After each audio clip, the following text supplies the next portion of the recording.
Hulikam sa Tanay Rizal ang tila walang kahirap-hirap na pagtangay sa isang nakaparadang motorsiklo. Ang suspect dyan, agad ding naaresto.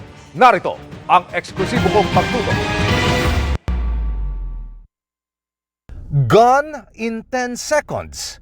Ganyan kabilis tinangay ang isang scooter na ipinarada sa harapan ng bahay ng may-ari sa Tanay Rizal.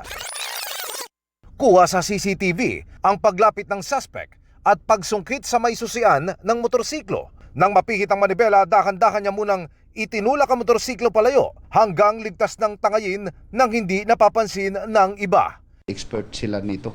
Actually, ang pagpihit ng yung pagpwersa ng lock ng motor, kapag ka magaling, malayo yung 2 minuto.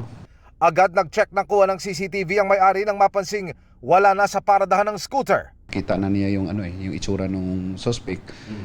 Nagkataon naman na nag-mobile patrolling itong ating PNP ng Tanay. So, he sought assistance. Ang ipinakitang itsura ng suspect sa mga pulis, namataan agad nila sa pag-iikot. Hindi pa nakalayo doon sa kanyang resident, nakuha ito suspect. Pati ang motorsiklo na recover, tumangging humarap sa kamera at magkomento ng suspect. Tip ng mga otoridad, lalo sa mga nag-iiwan ng motorsiklo kung saan-saan. Yung mga riders natin, meron silang double lock. Para sa GMA Integrated News, Emil Sumangil, nakatutok, 24 oras.